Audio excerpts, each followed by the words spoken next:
Donald Trump commuted the federal life sentence of Larry Hoover, founder of the Gangster Disciples, in part due to lobbying efforts from Kanye West, also known as Ye, and other public figures.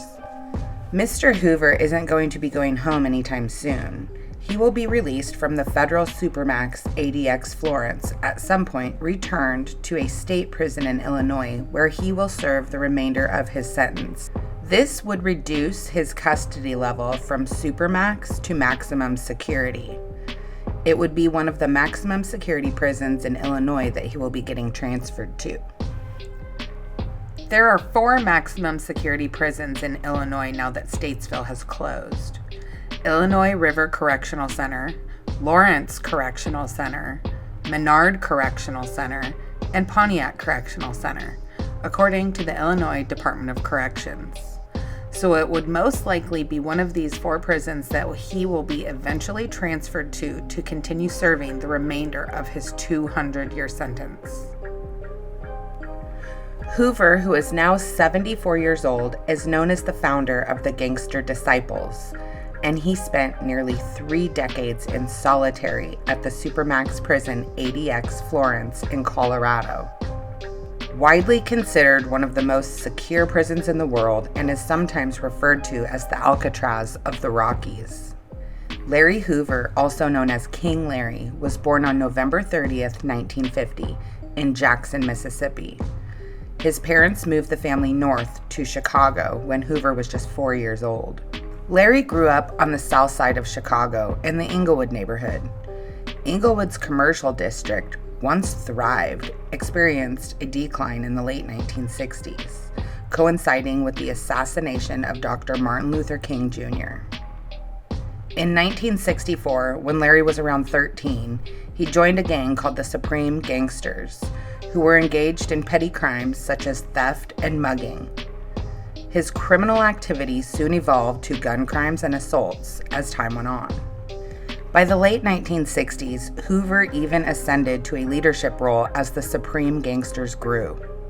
It's important to point out that groups like these grew out of the civil rights movement in the 1960s, and even though they were referred to as gangs by our federal government, at the time they were more like the Black Panthers than modern street gangs in America. By 1968, things had gotten really heated though, between the Supreme Gangsters and the Black Disciples. Members from both gangs were packing guns and ready for war with each other. By age 18, Larry Hoover had already had 2 assassination attempts on his life, after he moved up into the ranks to be a leader of the Supreme Gangsters. On September 4th, 1968, while Hoover was at Parker High School, on the first day of the school year, a 3rd attempt on his life was taken.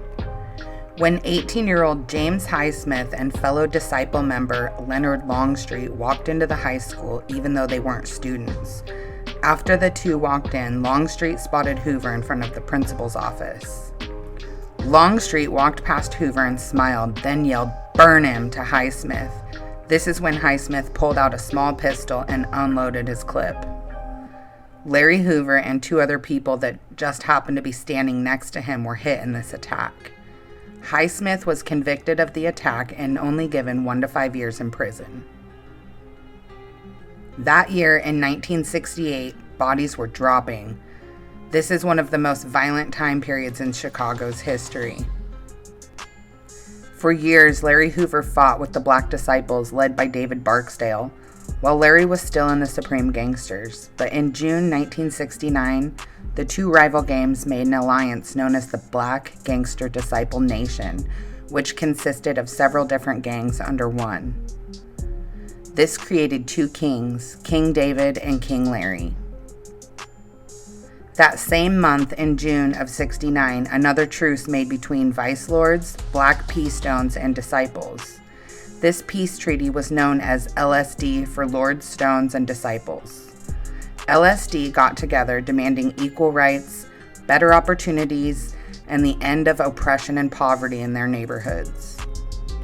Together, these 3 rival groups marched on City Hall and universities for their cause. During this period, violence went down in the city of Chicago while the Lords, Stones, and Disciples were working together. The next year in 1970, Barksdale was wounded by a round that he took when a Stone member accidentally dropped a rifle that went off, striking him in the kidneys. Hoover was there when it happened and acted quickly to get Barksdale into his car and rush him to St. Bernard Hospital in the Inglewood neighborhood. Hoover was credited with saving Barksdale's life that day, but Barksdale would suffer permanent damage from this accident. After this, Larry Hoover took charge of the Gangster Disciples while Barksdale was recovering. The gang assumed control of the Southside illicit trade, making more than $1,000 a day in profit. They ruled as King Larry and King David on the south side of Chicago.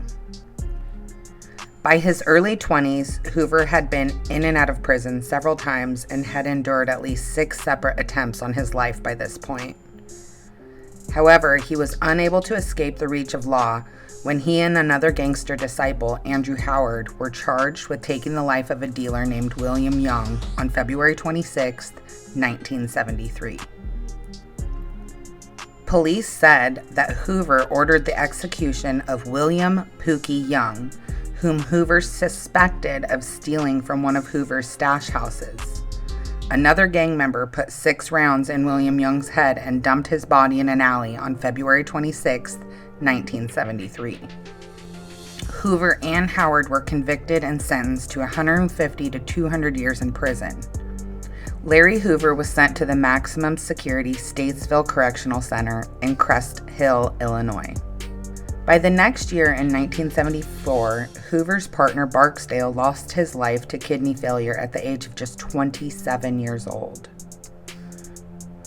After this happened, a rumor spread that Larry Hoover wanted to take over the Disciples, according to Don Kirk.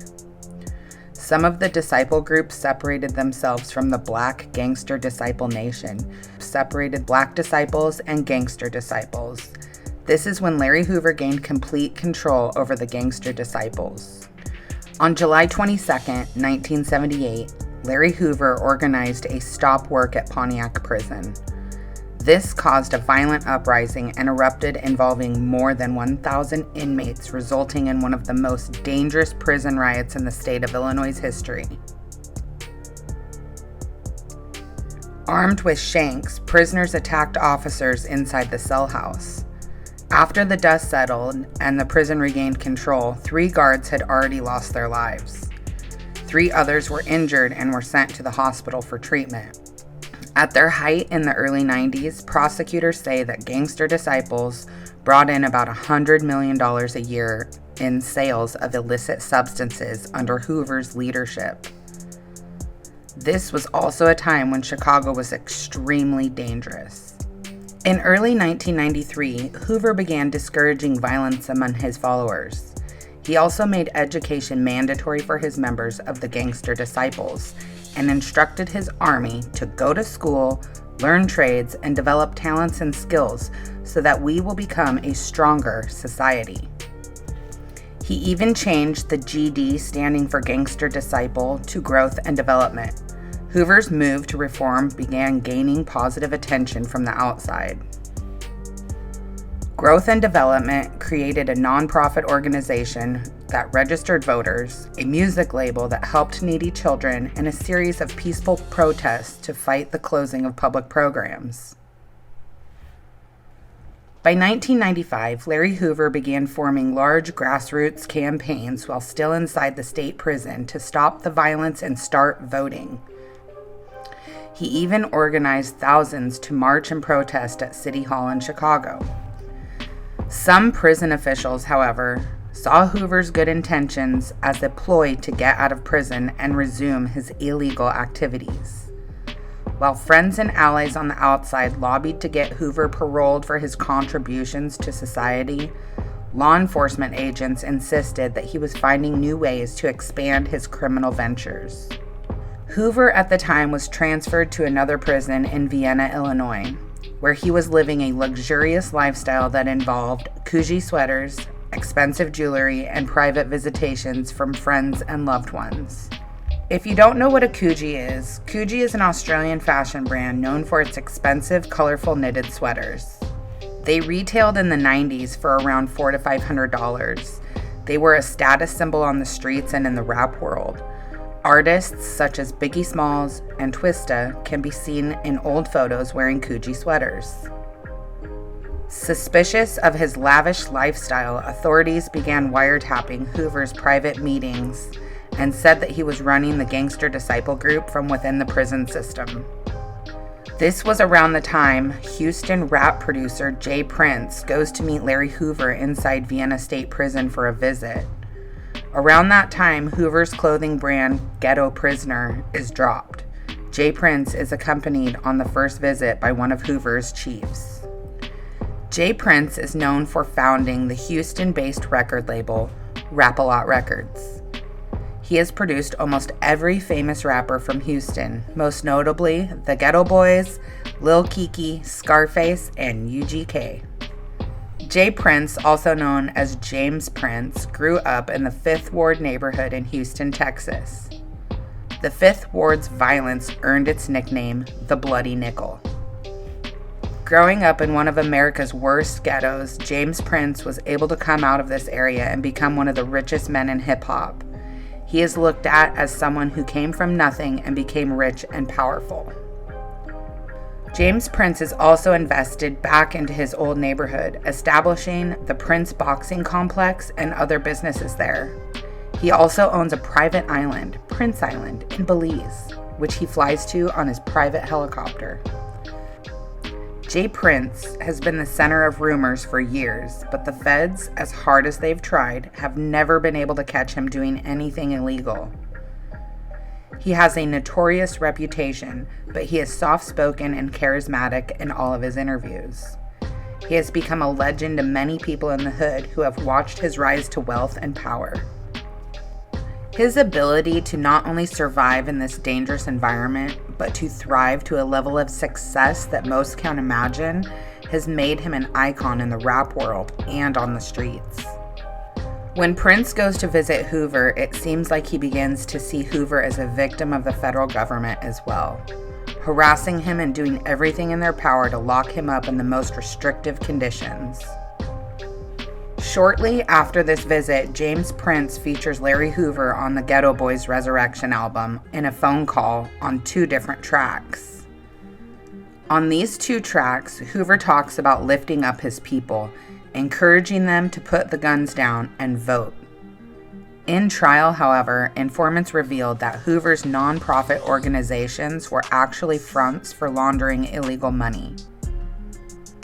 According to the testimony of Gangster Disciple members, none of the proceeds for any of these so-called charities actually went to helping anyone in need.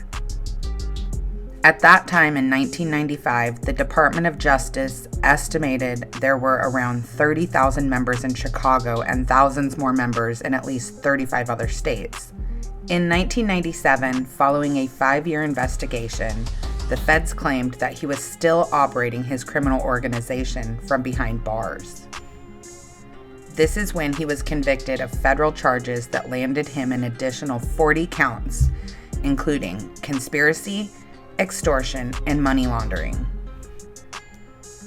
Federal prosecutors presented evidence that Hoover managed gang operations from within the prison, overseeing an organization with tens of thousands of members and large-scale narcotics sales. As a result, he received 6 additional life sentences in federal court. He has made multiple attempts to have his sentence shortened. The next year in 1998, Hoover was transferred to ADX Florence, where he stayed in solitary for the next 20 years without much movement on his case. The move itself to ADX Florence seemed like it was intended to shut off his communication with the outside world in an attempt to silence Larry Hoover. This worked for a long time, and he stayed disappeared from public's eyes and ears for the next 20 years. Until in 2018, when his case received renewed attention after Kanye West, Rick Ross, along with Larry Hoover's lawyer, went to an Oval Office to make a plea at the White House for President Trump to free Larry Hoover from federal incarceration. Kanye West, a Chicago native himself, said that they only started prosecuting Larry Hoover after he transformed the GDs to growth and development and got his people voting. Kanye West also said that he was Larry Hoover in an alternate universe. That's why he needs help to get him free, or something like that. Then he went in for a hug on President Trump. In December of 2021, rappers Kanye West and Drake hosted a free Larry Hoover benefit concert at Los Angeles Memorial Coliseum to promote prison sentencing reform. Amazon sponsored the free Larry Hoover benefit concert, and it was streamed for free on their platform. This concert aimed to raise awareness about Larry Hoover's case and prison reform. The concert was organized by none other than James Prince and helped gain a lot of attention to Hoover's case. In 2022, Larry Hoover renounced his criminal past and petitioned the authorities for a reduced sentence. "I am no longer a member, leader, or even an elder statesman of the Gangster Disciples," he wrote in a letter to the court in 2022, adding, "I want nothing to do with it now and forever." In May of 2025, President Donald Trump commuted Hoover's federal sentence amid a series of pardons. However, Hoover remains in prison for his 200-year sentence in Illinois State. Although Larry Hoover has been incarcerated for over 51 years and still remains incarcerated as of today, June 2025. When Larry Hoover gets transferred to Illinois State Prison, he has an opportunity to be pardoned by the governor, but many have speculated that it is unlikely to happen under the current governor. The other more likely way that he could walk out of prison is to be paroled under the state system that he used to be under. The Illinois Prisoner Review Board has previously denied his parole applications, citing his role in the 1978 riot and alleged continued gang activities from prison. He is going to have a parole board hearing in the near future again. He is eligible for parole every 3 years on his state charges, so we should know more soon. Today, the GDs are estimated to have around 50,000 members in all 50 states and are located in over 100 U.S. cities. But you have to take these numbers with a grain of salt because they are from Wikipedia. Recently, Larry Hoover's son, Larry Hoover Jr., appeared on the Breakfast Club radio show after the commutation and said the family will continue to advocate for his release from state prison. "I'm not saying that my father wasn't in a leadership role at one point and wasn't involved in the streets, but he's had a transformation," Hoover Jr. said. "He was an illiterate, dyslexic child when he went into jail. He taught himself to read. He taught himself how to become a man." Larry Hoover is 74 years old now, so maybe they will let him live out the rest of his years at home with his family. Subscribe to the channel to not miss an updated video on his parole board hearings when that takes place. What do you think? Is Larry Hoover a political prisoner that should be set free, or is he another gangster that should stay locked up for the rest of his life? Let us know in the comments below what you think, and thanks for watching. Anytime you do a extensive amount of time, it could have two effects. It could harden you, or it can make you think. And I've thought